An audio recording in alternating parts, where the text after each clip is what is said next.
예, 여러분 안녕하세요. 자, 오늘은 서사문학의 이해와 창작이라는 과목에 대해서 공부를 해보도록 하겠습니다. 이 서사문학이라고 하는 것은요, 보통 이제 우리가 소설 창작론 이런 것도 있지만 소설과 영화를 함께 묶어서 서사문학이다 이렇게 이해하시면 될 것 같습니다. 그래서 이제 문학이라고 하는 것은 이런 생각과 그런 느낌을 언어로 표현하는 거고요. 거기 두 번째 단락의 첫째 줄에 보면 이런 그 생각이라든가 느낌 이런 것을 언어로 표현하는 거. 이게 이제 바로 문학이죠. 표현하는 게 바로 문학입니다. 이제 문학에 이제 보면 이런 서사문학의 그런 예를 들면 편지라든가 특히 이제 문학 같은 데서 보면 자서전 이런 것들도 이제 그런 것들 중에서도 이제 편지라든가 자서전 이런 것도 일종의 다 문학의 형태로 들어갈 수 있죠. 뭐 이건 서간문이고 이 자서전도 일종의 문학의 형태라고 볼 수 있습니다. 그래서 이제 이 문학이라는 것은 그런 것들을 볼 수 있는데 거기 이제 3페이지 두 번째 단락에 밑에서 둘째 줄에 보면 문학은 허구적 언어 표현이다 이런 말 있죠.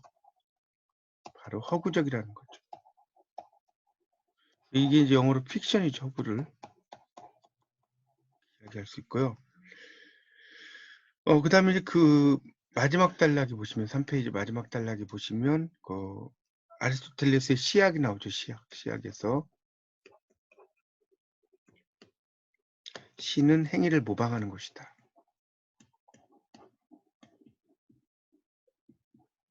이렇게 이야기를 하는데 이 모방이라는 것이 이제 미메시스란 말을 쓰죠. 미메시스. 이렇게 이야기를 합니다. 그래서 이때 이제 아리스토텔레스가 말하는 시약할 때 시는 그냥 시가 아니라 문학 전반을 가리킨다는 겁니다. 전반을 가리키고요. 그래서 우리가 살아가는 모습을 이제 새롭게 만들어야 한다는 의미로 이해하시면 됩니다. 자, 뒷장을 넘겨보시면 4페이지에 문학의 세 갈래가 있어요. 거기 보면 이제 원래 표현 수단 도표가 있죠. 그래서 말과 노래와 몸짓이 있는데 이 말이라고 하는 것은 일종의 서술이 되는 거죠. 서술. 노래라는 것은 명상. 그 다음에 몸짓은 표출이죠. 그러니까 서술이라는 것은 이야기가 이제 포커스가 맞춰지는 것이고 명상은 음악이죠. 표출은 동작이죠. 무브먼트. 그래서 이제 이게 다시 표현이 되는 게 서사시가 되는 것이고 이게 표현이 되는 게 음악이니까 서정시가 되고요. 그다음에 이것이 극시가 되죠. 극문학. 이렇게 되는 겁니다. 네. 그리고 이제 서사시는 하나의 일대기를 이야기하는 거죠. 영웅이나 신이나 인간의 일대기. 서정시는 당연히 뭡니까? 일종의 이거는 이제 허구적인 장르, 허구적인 표현 장르로 본다면 서사시고 이걸 이제 비허구적인 장르로 본다면 역사가 되는 거죠. 마찬가지로 이것도 이것도 이제 허구적인 장르로 보면 서정시고 비허구적인 장르로 보면 철학이 되는 거고요. 자, 이 몸짓도 허구적인 장르로 보면 극시가 되고요. 비허구적인 장르로 보면 웅변이 됩니다.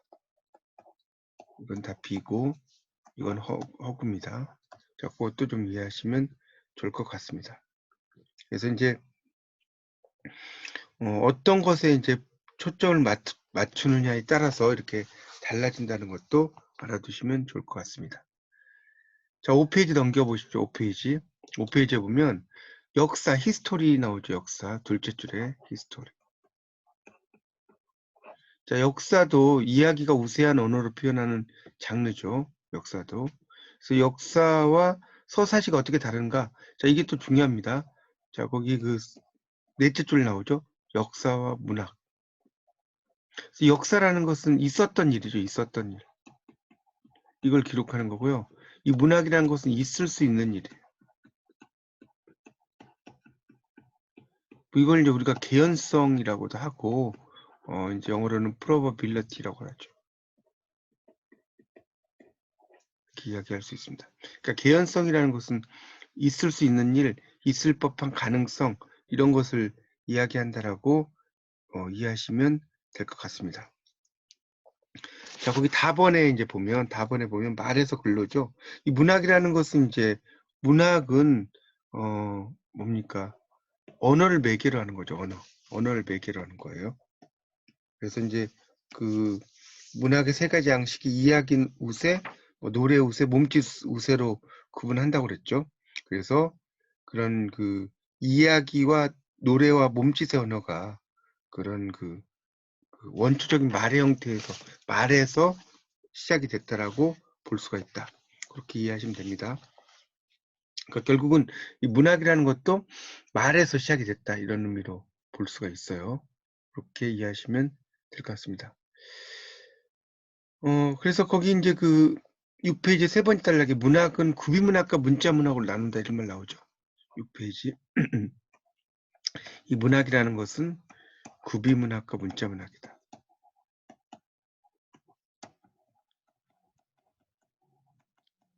구비문학은 이제 오럴 리터러처라고 이야기하고요. 입에서 입으로 전승이 되는 거예요. 문자는 말 그대로 이제 문자죠, 문자. 문자로 쓰여지는 그런 문학을 이제 문자문학이다 이렇게 이해할 수 있겠죠. 그런 의미로 이해하시면 되겠습니다. 그래서 이제 우리가 특히 이제 말하기 같은 경우는 인간만이 할 수 있는 거죠.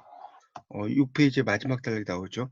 물론 뭐 동물도 이제 뭐 소리를 내긴 하지만 이게 뭐 엄밀한 의미에서 그냥 말하기라고 하기는 힘들죠. 그냥 의사를 표현하는 정도지 이게 어떤 말이라고 이야기하기는 힘듭니다. 그래서 이런 그 말하기를 노래 형식으로 이제 변화시키는 거, 이럴 때는 이제 노래로도 불러줘야 됩니다. 그러니까 우리가 고전을 보면 다 시가문학이란 말 쓰죠. 시가. 그러니까 시가라는 것은 그 시도 되면서 노래도 된다는 의미죠. 그런 맥락에서 이제 시가라는 말을 쓰게 됩니다. 7페이지로 가서 보겠습니다. 7페이지. 7페이지. 그래서 이제 7페이지에 보면 거기 그 세 번째 단락을 보면 세 번째 단락에 다섯째 줄 정도에 보면 이런 말 있죠. 노래는 고백적인 성격이 강하다. 7페이지 다섯 번째 단락에 노래 나오죠. 이 노래는 고백적인 성격이 강하다는 거예요. 고백적인 경향. 근데 이야기라고 하는 것은 개인의 고백 이런 것을 담기가 어렵다는 거죠. 그래서 사회적인 경향이 강하다. 성격이 강하다는 거죠. 그래서 이제 소설이라고 하는 것 자체도 약간 사회적인 성격을 부르고 있다는 거죠. 그러니까 소설을 통해서 뭐 도가니라든가 뭐 또는 부러진 화살이라든가 이런 이게 영화도 된 작품들이 되게 많죠. 이런 것들을 통해서 어떤 사회적인 이야기를 하죠. 그러니까 이 결국 소설이라는 것은 사회적이고 개인적인 것을 본다면 사회적인 것이 훨씬 더 개인적인 것보다 강하다. 이렇게 이해하시면 될 것 같습니다. 자, 그 다음에 8페이지에 서사문학이란 무엇인가 이렇게 나왔죠. 서사문학이란 무엇인가. 서사문학이 되기 위한 조건 이렇게 나옵니다. 자, 거기 8페이지 보세요. 이 서사문학이라는 것은 이제 결국은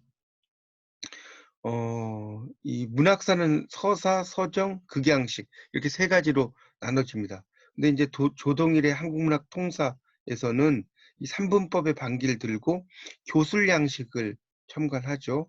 그래서 이제 사분법으로 나눠진다. 이것도 좀 알아두시면 좋겠습니다. 자, 그래서 이제 9페이지로 가보면 이런 자, 9페이지를 가보겠습니다. 자, 9페이지로 가보면, 그러니까 결국은 이 서사문학이 되기 위한 조건은, 이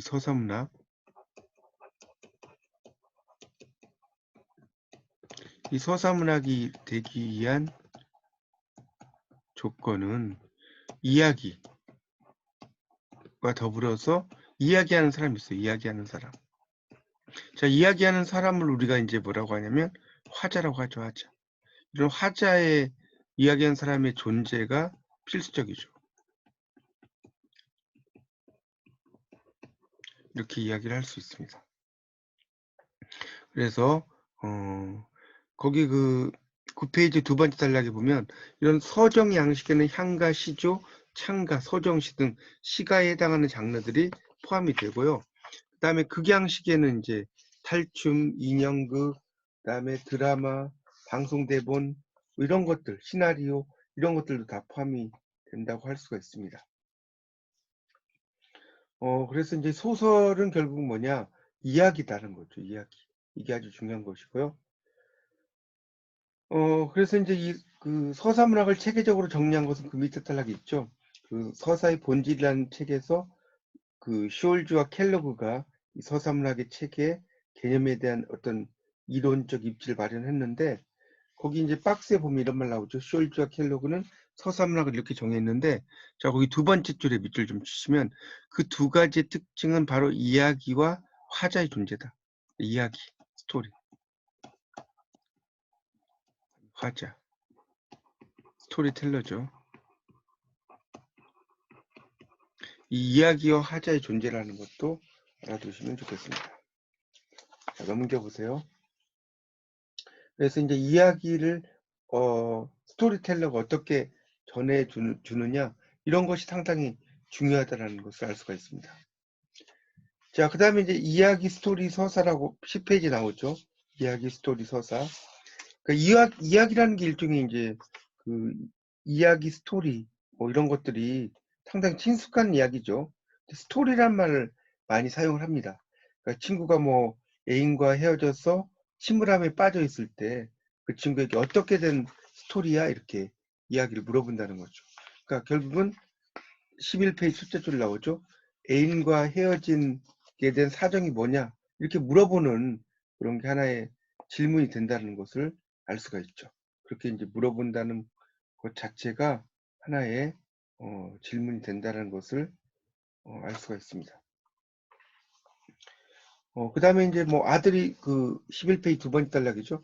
어머니에게 엄마 어릴 적 이야기해줘 라고 요구할 때는 그 어머니가 겪었던 사건을 조직해서 이야기를 해달라는 뜻이죠. 그런 것을 이야기를 하고 있습니다. 그래서 이야기 안에는 주인공 있고요. 또 인물이 있고요. 그다음 배경이 있죠. 배경. 그래서 우리가 이제 이걸 이제 우리가 뭐라고 하냐면 소설의 3요소라고 합니다. 소설의 3요소. 자, 이건 좀 필기를 좀 하십시오. 우리가 이제 소설의 3요소가 주제, 구성, 문체입니다. 자, 그러면 이건 이제 소설의 3요소죠. 소설 구성의 3요소는 뭐냐면 바로 인물, 사건, 배경이에요. 이렇게 되는 거죠. 그래서 이제 우리가 소설은 이제 주구문이죠. 주구문. 그다음에 소설 구성은 인사, 배가 되는 거죠. 그래서 이걸 꼭 여러분이 알아두시면 좋겠습니다.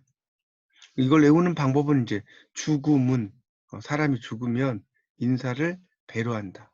이렇게 외우셔도 됩니다. 자, 그래서 이제 그 이야기라는 것은, 그래서 이제 그 11페이지에 세 번째 단락이 나오죠. 이야기라는 것은 바로 뭡니까? 인물, 사건, 배경. 자, 이건 뭐예요? 아까 이야기했죠? 소설 구성의 3요소죠. 이렇게 볼 수가 있죠. 이런 것이 있어야 된다는 겁니다. 그렇게 이제, 그래서 이제 우리가 이 책에서는 이야기보다는 스토리를 더 많이 쓰겠다. 뭐 이런 이야기를 써놓은 거고요. 그 다음에 이제 서술자라는 게 나오죠. 서술자. 그러니까 이야기하는 사람이 있어야 된다는 거죠. 소설, 서사문학 같은 것이 나오려면. 그래서 12페이지의 세 번째 줄에 보면 나오죠. 이야기하는 사람은 당연히 작가가 아닌 다른 누구다. 할아버지가 손자에게 토끼와 거북이의 경주 이야기를 전달할 때 이야기하는 사람은 할아버지지만 할아버지가 이야기를 만든 장본인은 아니죠. 그래서 마찬가지로 날개에서 박제가 되어버린 천재를 아시오라고 말하는 누군가는 작가 이상이 또 아니죠. 또 사랑방 손님과 어머니, 주요섭의 작품이죠. 이야기한 사람은 6살 난 소녀지만 주요섭은 남자 성인이죠. 뭐 이런 식으로 그 이야기를 하는 사람이 있어야 된다는 거죠.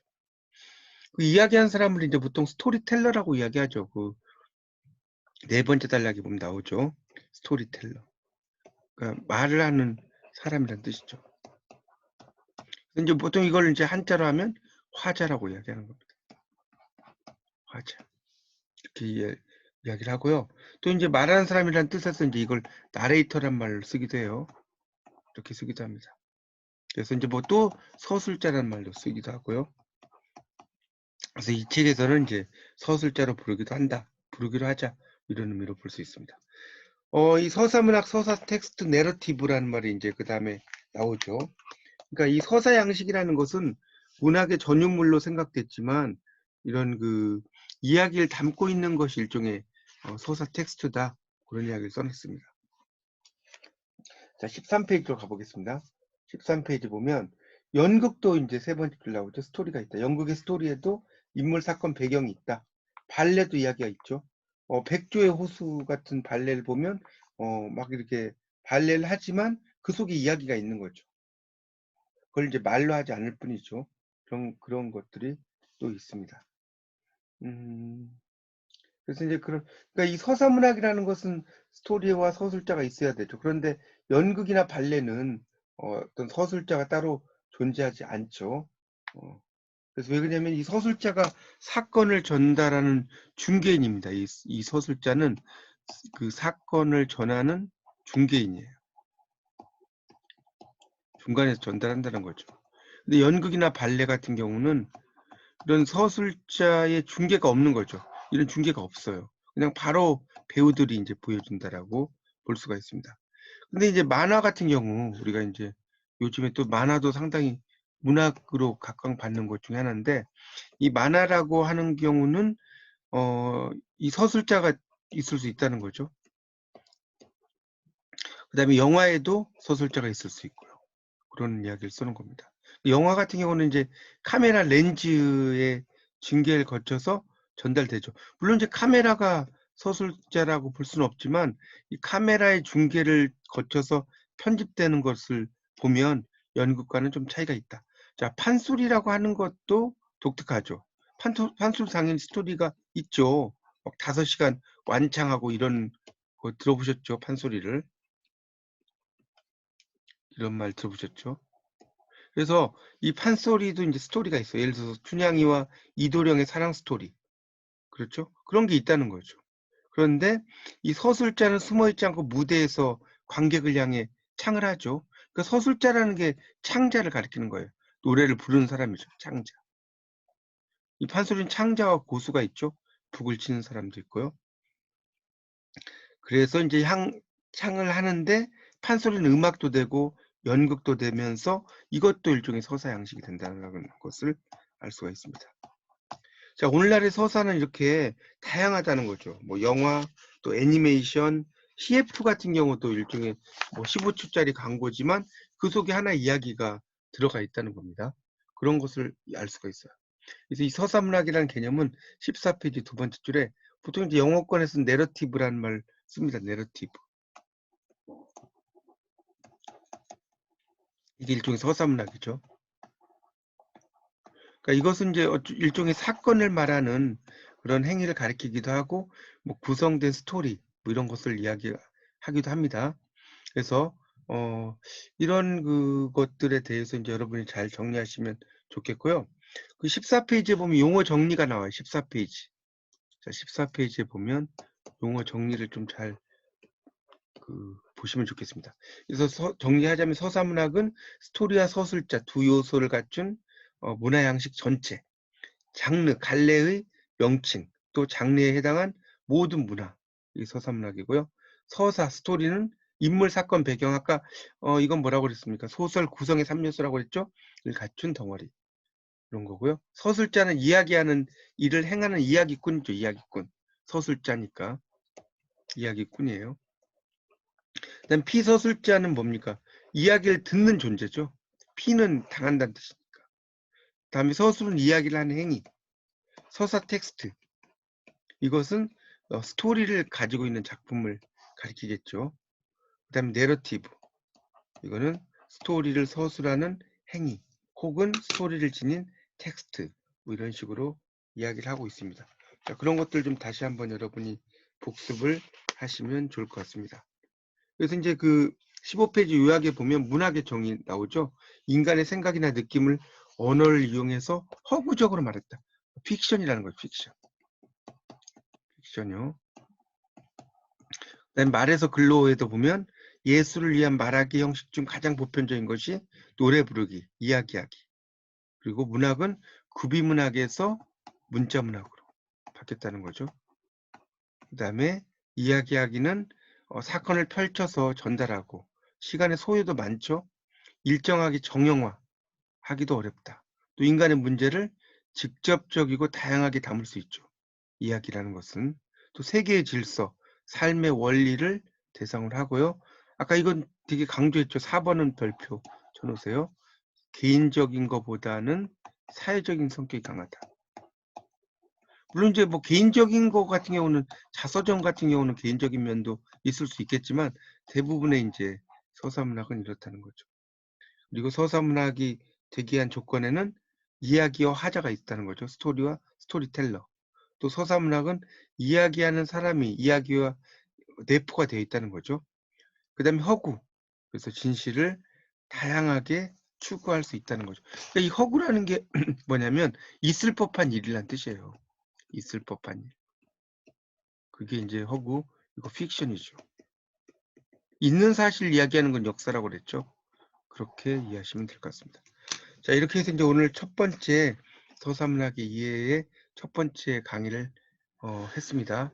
여러분 다시 한번 교재를 잘 정리하셔서 여러분의 지식으로 만드시기 바랍니다. 감사합니다.